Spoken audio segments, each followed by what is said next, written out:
Uh-oh, you are now listening to D, the delinquent. On the podcast. This is Many Hats, No Cap, baby. D, the delinquent. Many hats, no cap. Welcome to Many Hats, No Cap with Delinquent. Yo, the first time that I ever got caught stealing was a goddamn ButterFinger at Circle K. Damn, that shit was embarrassing. Especially because I was 12 years old and I was good at stealing. Me and the homies were great thieves. Damn, that shit sucks so bad. And what makes it even worse is some fat, ugly, dumb bitch caught me. She lived in the trailer park that we was living in, but she was also working at the Circle K, and she was the one that fucking caught me. And damn, do I got a story to tell you. See, before I get into that, me and the homies, we used to hop on the city bus, take it to Tucson Mall, which is way across town, and we used to steal all day, successfully, from Dillard's, Macy's, Foot Locker, Champs, yada yada yada, even Sears. Their LP had nothing on us. We was great at it. Well, one day, I got caught slipping. I got caught stealing a goddamn ButterFinger from Circle K. This Circle K was awesome, by the way. Back in the day, they had arcades in that motherfucker. In this one specifically, on Ajo Mission, they had Street Fighter, Mortal Kombat, and Pac-Man. There would be lines out the door just to play Street Fighter. One day, in fact, and this stuck with me for about a month or two, people would call me P-Boy. Because it was finally my turn one time to play Street Fighter, and I was kicking everybody's ass. I really had to piss, and I didn't want to give up my turn. So I just pissed my pants. Stunk up the whole place, and everybody started calling me P-Boy for about a good month or two. But that passed, because I'm a G. You feel me? Anyway. But yeah, I decided to steal from the Circle K. In this Circle K specifically, along with many other Circle Ks, they used to have their magazines out on display where you could just grab them, including their nude, naughty, XXX magazines out there. Cigarettes used to be out there in the open. We used to steal smokes, magazines, Boone's Farm, gin and juice, wine coolers, Zima. I know y'all remember Zima. We used to steal all that shit. But one day, I really wanted a ButterFinger. A fucking ButterFinger. Back then, it cost like 69 cents. I tried to put this ButterFinger in my waistline and walk out. But then this dumb, fat, ugly, dumb bitch stopped me at the door. Grabbed me by my hand, lifted up my shirt, grabbed the ButterFinger out my fucking waistline. I'm like, what are you doing? You're touching me. She's all, shut up. I know your mom. She pulled me behind the counter and made me sit down. I should have ran out the door, but I didn't. I just sat there like a dumbass. And she made a whole bunch of calls, and I don't know how she did it to this day, but she got a hold of my mom. My mom had to come down to the store and get me. Damn, she was pissed. She grounded me. Oh man, she was a hot one. Anyway, so as time passed, I got, ungrounded. Life was back to normal. We got over the ButterFinger. Gold and jewelry was a thing. It was popping. All my homies started getting dollar signs and their initials on rings from the swap meet. All the homies started buying gold from the kiosk at the mall. They're wearing these fat chains and yada yada yada. Gold back then was really cheap. Gold now is expensive, but back then it was super cheap. But I really wanted a chain. And I begged my mom and my dad for a gold chain. We was broke. They was like, hell no, no way. But one day, one awesome fucking day, it was just me and my mom chilling in the living room. And she says, let's go and get you a chain. Let's go and find you a gold chain. All right, cool, Mom. Awesome. We started driving around, going to all these pawn shops, and we found one. They ain't open no more, but there was an awesome pawn shop. It was on 12th Avenue down here in Tucson. And they had layaway. Layaway is an awesome thing, by the way. we find a diamond cut gold Figaro and a $. My mom says, let's put those on layaway. And then she looks at me, of course, only if you want them. I said, yeah, hell yeah, I want that. They just worked extremely well together. My mom puts the money down for it to be put on layaway. And my mom tells me, if you clean people's yards, you can pay off the balance. Boy, I was knocking out them yards every weekend. I was doing 4 to 5 people's yards every weekend. $20 a pop, $30 a pop, $40 a pop. I paid the balance off my damn self at 12 years old. I'm still proud of that. Anyway, we took the chain out and I was rocking into school. I felt like Slick Rick. If you don't know who Slick Rick is, Google him. I felt like a pimp, baby. I was rocking that chain with the $sign all over the place, super proud of myself, feeling like money. Well, one day, me and the homies decided to go swimming. There's a whole bunch of people there in the trailer park. It was a small trailer park, real ghetto, real hood. Whole bunch of people were there, including that dumb, ugly, fat bitch from Circle K. Remember, she lived in the neighborhood, and she was there with her kids. We're swimming, doing our thing, and she kept giving me the eye. Now, I thought she was just looking at me ugly because of the whole ButterFinger situation. No. Anyway, she kept looking at me funny. Me and the homies get done. Now, she left with her kids before we did. When we get back to our area, you know, where we keep our towels and our shoes and our extra clothes and all that, I put my gold chain and my $sign in my shoe. I'm looking for my gold chain and my $sign charm, and it's gone.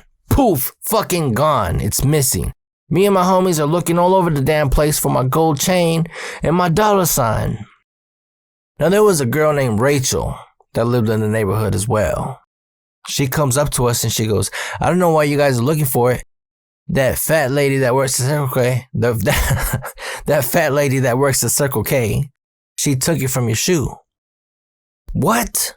She goes, yeah, me and my mom saw her take it from your shoe. I go to her mom, awesome lady. Her name was Dora. I ask her, she goes, yeah, that lady took it from your shoe, mijo. Oh, hell no. Remember, I told you my mom and my dad, they're G's, they're gangsters. I go home and I tell my mom, Ma, that fat bitch from Circle K. My mom was like, shut up. Don't call nobody fat and don't call nobody bitches. What? That lady from Circle K, she stole my gold chain and my fucking charm. My mom flips out. She goes, what? Yeah. She stole my gold chain and my charm. My mom jumps in the Blazer, tells me to get in there with her. We go down to Circle K. Surprisingly, that lady's on shift. She's working. My mom's a gangster, bro. She gets down. She goes inside the store and she just fucking creates ruckus, talking all kinds of shit to this lady. You stupid, dumb, fucking fat bitch, trying to be all righteous and shit, trying to tell my son and tell me and blah, blah, blah about right and wrong, whatever. And you stole my son's chain. And this bitch had my chain on. And while my mom was talking shit to her, she chucked it in. My mom's all talking crazy shit to her. But my mom didn't put hands on her. We left. My mom's quiet. My mom is so quiet on the ride home. When we get home, my mom then tells me, here's what we're gonna do. I go, what? She goes, since she's at work, you and your friends, whoever it is, I don't give a fuck who it is, you're gonna break into her house and take something too.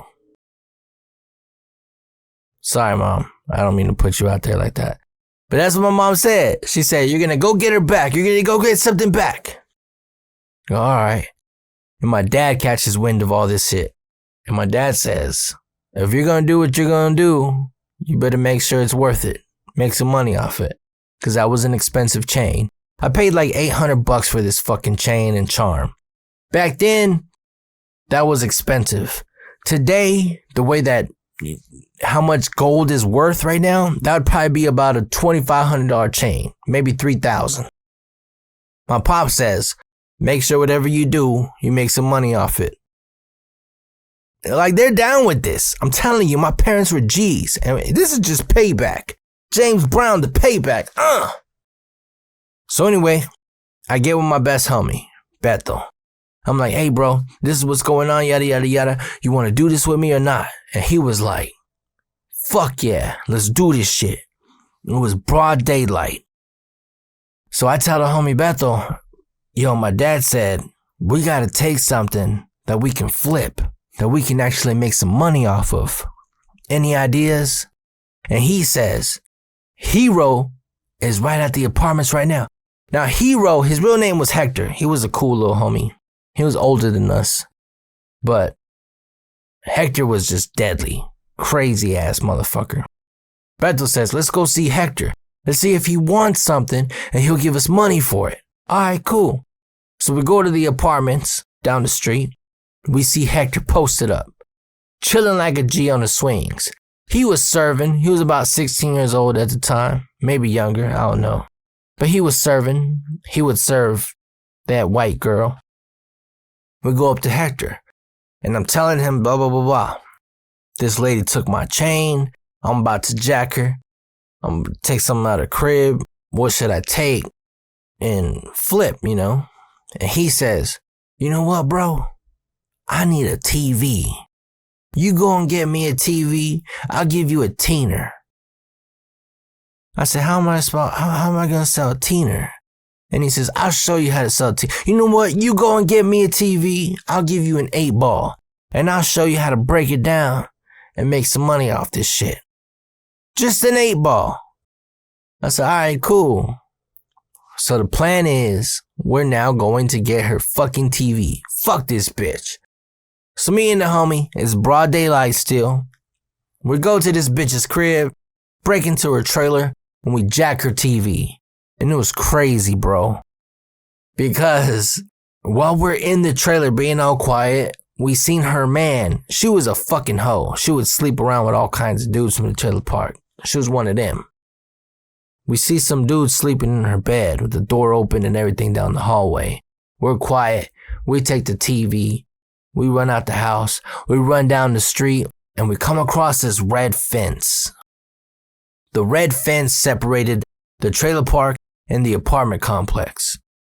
The homie Beto jumps the fence first. I throw over the TV. He catches it. I jump the fence after him. Then we go straight to Hector. Hector's like, what the fuck? Don't give that TV to me. Take it to this crib right here. Whatever. We put it in the crib. Hector is so happy about this TV. He decides to give us a 1/4 ounce. And he tells us, this is how the game works, homie. He chops it all down into dubs, 0.3s. And then he tells us, yo, just for this round, you can slang the so-and-so and so-and-so and so. Which is all his customers. We flip that money before that night's over. Now it was cool. It wasn't enough money to cover the chain, but it was money. And that's what introduced us to the crack game, to the white girl game, and yada, yada, yada. It was crazy, bro. Well, anyway, a couple days later, I go back to the Circle K because my mom sent me there to get some milk and some bread. As I'm there, I come across that dumb, fat, ugly, dumb bitch. She sees me. We look at each other, but she's not looking at me in my eyes, bro. Not at all. And then she rings me up. I give her the money. She gives me my change. And as I'm walking out, she goes, do you know what happened to my TV? And I turned around and I said, do you know what happened to my chain? and she just looked at me and she said, get out. So I left. Well, anyway, about a year later, she stopped working at the Circle K.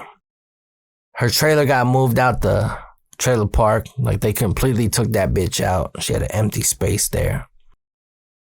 And I always wondered about that lady. Where the fuck is she at? Remember I said she had kids. One of her kids' name was Jose. He wasn't on the spectrum, but he had some disabilities. I actually ran into him at a job that I was working I wasn't a cashier, but I was doing the cashier job at that moment. I was an assistant manager at a Goodwill. He came in, and the weirdest thing, he says, hey, what's up, bro? Remember me? I go, yeah, you're Jose. Yeah, man, we shook hands, whatever. Because me and him were always cool. It was his mama that I fucking hated. Anyway, we shook hands, whatever. I said, what brings you in today, bro? And he says, I'm trying to get a TV.